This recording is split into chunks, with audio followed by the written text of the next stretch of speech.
接下来，这32句关于金钱财富的名人名言，将会提升甚至颠覆您对金钱财富的理解和认知。这些名言就像多棱镜，它会折射出金钱财富这一交换媒介的多元面貌。如果觉得受用，欢迎订阅路易德金财富观，我是路易德金，让我们一起发掘金钱财富。在消除贫困的时候，我们会拥有自己的财富，而拥有这笔财富，我们却会失去多少善心、多少美和多少力量啊！泰戈尔。当我们致力于消除贫困、创造并积累财富时，这无疑对提高人们的生活水平、实现社会公平具有积极意义。但过度追求物质利益可能导致我们在精神层面的贫困。过度关注物质财富可能会使我们忽视或牺牲良好的内在品质。有的时候，人在面对贫困压力时，反而能激发出互助互爱、坚韧不拔的美德。而一旦摆脱贫困，拥有财富后，人们可能在物欲中迷失自我，变得冷漠自私，丧失对他人的同情与关爱。这句话也警醒我们，在追求经济发展的同时，不应忽视社会责任和人文关怀。一个健康的社会，既需要物质的富足，也需要精神的丰盈，只有两者并重，才能真正实现全面发展。失财产者，损失巨；失朋友者，损失尤巨；失名誉者，则完全损失矣。这是源自西班牙的一句谚语。财产对于个体生活的基础和保障是至关重要的。财产通常与物质生活条件、经济独立和社会地位紧密相关。一旦失去财产，可能直接影响到个人及家庭的生活质量，包括基本的生活需求、教育、医疗等多方面的满足程度。朋友在人生中扮演着陪伴、支持和情感交流的重要角色。朋友间的互助合作、精神慰藉往往对个人的心理健康、社会适应能力乃至人生价值的实现起到关键作用。失去了朋友，意味着丧失了一种重要的社会支持系统，其对个体心理健康和幸福感的影响甚至可能超过财产损失。名誉是一个人在社会公众中的形象和口碑，它关乎到个人的社会评价、信任度和尊严感。良好的名誉可以为个体带来各种社会资源和机会，如职业发展、社会地位提升等。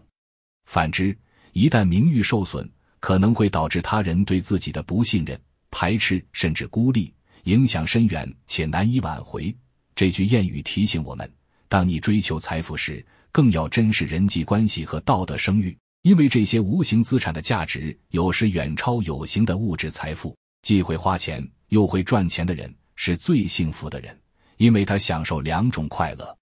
塞约翰生。会花钱的人懂得如何通过合理、有意义的消费来提升生活质量，享受物质生活带来的满足感。例如，购买心仪久的商品，体验高品质服务或投资于个人成长，如教育、旅行等，这些都能为人们带来直接而实在的幸福感。会赚钱的人具备一定的经济能力和技能，能够通过劳动、智慧或投资等方式获取财富。这种通过自身努力赚取收入的过程，可以带给人们实现自我价值的成就感，也是幸福感的重要来源之一。既能赚钱又能花钱的人，往往能更好地实现财务平衡，保持收支稳定，拥有较高的财务安全边际。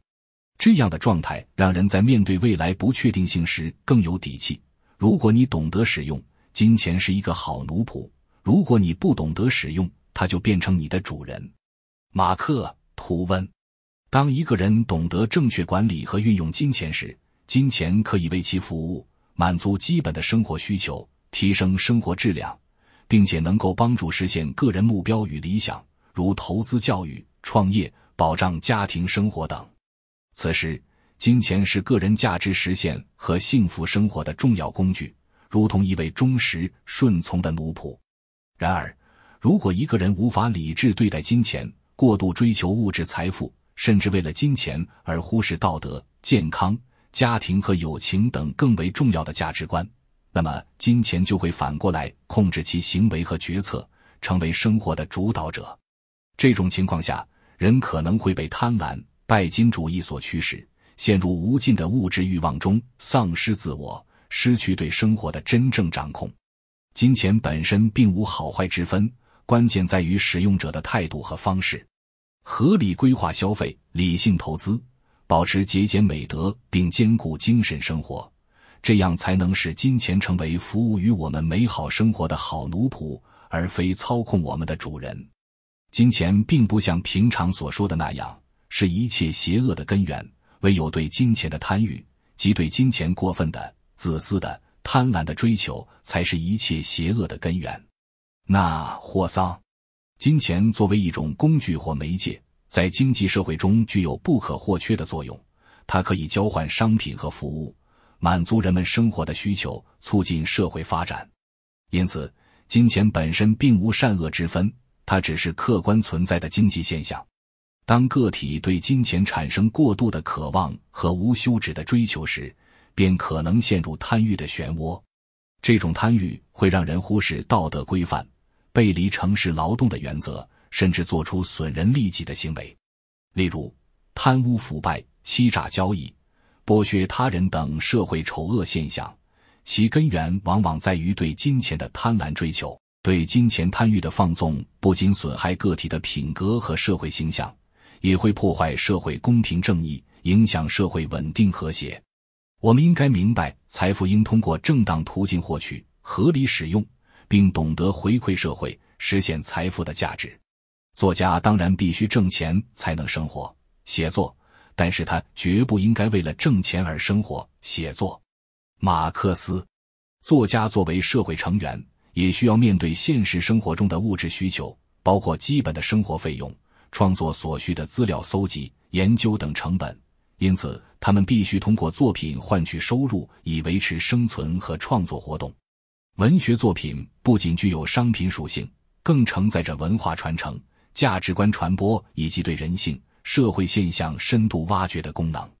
如果仅仅为了迎合市场、追逐利润而进行创作，很可能会牺牲作品的艺术性和思想性，失去文学的独立品格和社会批判功能。这段话实际上为作家们提供了行为准则，在市场经济条件下，既要关注经济效益，保证自身创作条件的可持续性，同时也要坚持艺术理想，不被短期商业利益所驱使，保持对真理、美和善的不懈追求，以产出高质量、有深度的文学作品。钱是个可恶的东西，用它可以办好事，也可以做坏事。冈察洛夫，钱是一个强有力的工具和媒介，在现代社会中发挥着极其重要的作用。它可以用来满足基本的生活需求，购买食物、衣物、住房等必需品，也可以投资于教育、医疗、娱乐等领域，以提升生活质量。此外，金钱可以作为资源调动和价值交换的重要载体，推动经济活动和社会发展，用它来办好事，例如捐款救助贫困人群、投资公益事业等。同时，金钱的诱惑力也很大，易于激发人的贪婪欲望，使人迷失方向。当人们对金钱产生过分追求，甚至痴迷时，可能会忽视道德伦理，做出损人利己的行为。比如，有人为了获取更多金钱而进行欺诈、贪污、剥削他人劳动成果等不正当行为。一个健康的社会和个人应当具备正确的金钱观，既要懂得利用金钱改善生活，实现个人价值，又要防止被金钱所奴役。生活中最没有用的东西是财产，最有用的东西是才智。来信，财产可以购买物质享受，满足基本需求，甚至提供一定的安全感，但无法直接带来健康、快乐、智慧或者和谐的人际关系。过度依赖财产可能导致精神空虚、人际关系紧张等问题，而且财产可能因市场波动、意外事故等因素瞬间消失，其稳定性相对较弱。最有用的东西是才智。才智包括知识、技能、智慧以及创新思维等，这些都是内在的，不易被剥夺的财富。拥有才智的人能更好地解决问题，适应环境变化，通过学习和思考不断提升自我，实现个人成长和社会贡献。才智能够帮助人们建立良好的人际关系，应对生活中的挑战，并为创造更多财富提供源源不断的动力。世上的喜剧不需要金钱就能产生，世上的悲剧大半和金钱脱不了关系。三毛，喜剧往往源于生活中的平凡琐事，人性的纯真善良，人际关系的微妙变化，以及面对困难时乐观积极的态度等。这些元素多数时候并不依赖于物质财富或金钱作为基础，更多的是来自于精神层面的满足和情感交流。例如，朋友间的幽默调侃，家庭中的温馨趣事，甚至是自我解嘲的生活态度，这些都是生活中无需金钱就能产生的喜剧。不过，很多悲剧的发生确实与金钱有着密切关系。一方面，对金钱的过度追求可能导致人丧失道德底线，做出损人利己甚至伤天害理的事情，如为了金钱背叛亲情友情、贪污腐败等。另一方面，贫穷或经济困境也是引发许多社会问题和个体悲剧的重要原因，如无法负担医疗费用导致健康状况恶化，因贫困而限制了个人发展机会等。此外，金钱还可能引发家庭矛盾、友情破裂等各种人际关系的问题。对于浪费的人，金钱是圆的；可是对于节俭的人，金钱是扁平的，是可以一块块堆积起来的。巴尔扎克，圆象征着滚动、流动、无止境消耗的状态。这类人往往缺乏对金钱的合理规划与控制，习惯过度消费或随意挥霍，使得金钱如流水般迅速流失，无法形成积累。他们可能享受一时的物质满足感，却难以实现财富的稳定增长和长期增值。扁平代表了金钱可以被储存、固定并累积的特点。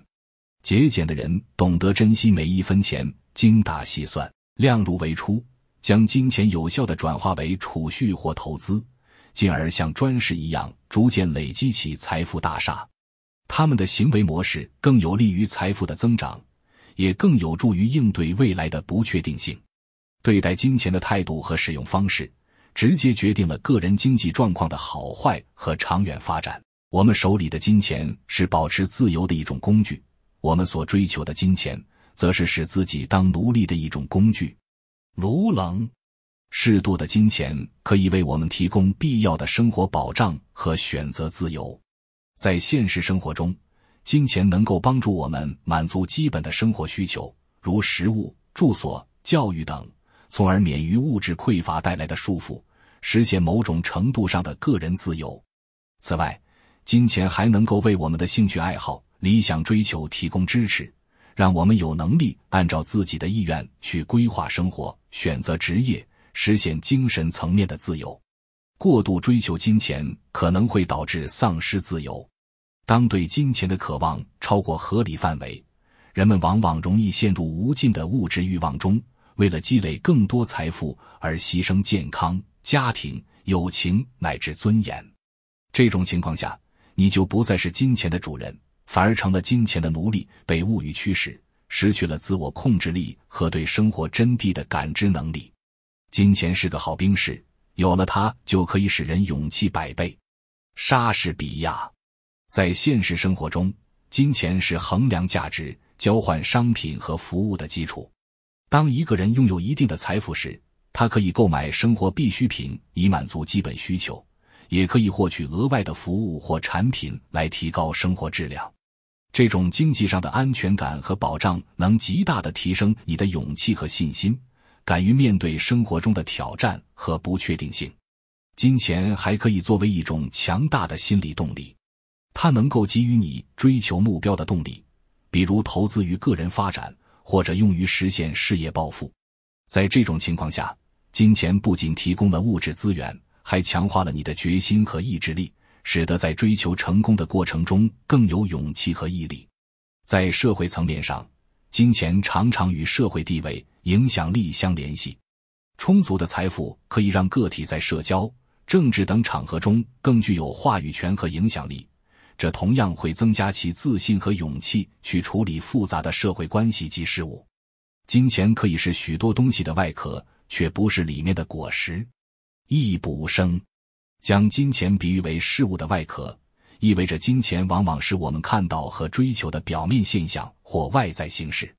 回归到生活中，人们可能误以为拥有金钱就等于拥有了幸福、成功或者满足感，但实际上内在的价值感受，比如爱、尊重、成就感、内心的平静等，才是生活的真正果实，它们不能单纯地通过金钱来直接获取。金钱代表的是物质财富，它可以购买物品和服务，但这并不能代替精神层面的富足。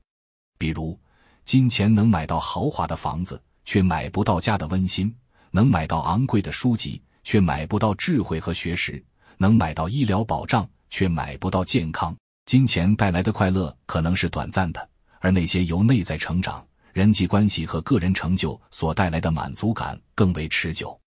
过分依赖金钱可能会忽视对个人品格修养、道德情操及人生目标等长远价值的关注和培养。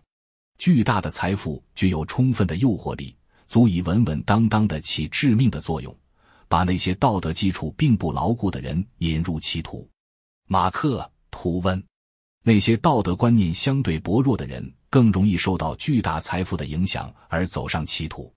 他们可能因为贪欲而放弃诚信、公正等基本道德原则，做出损害他人利益的事情，如欺诈、剥削、贪婪等。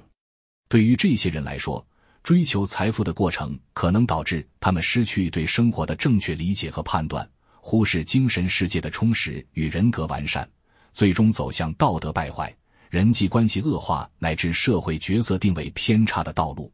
金钱财富虽然重要，但必须以正确的道德观念为基础，避免被财富所奴役，陷入道德困境。狂热的欲望会诱出危险的行动，干出荒谬的事情来。马克·吐温。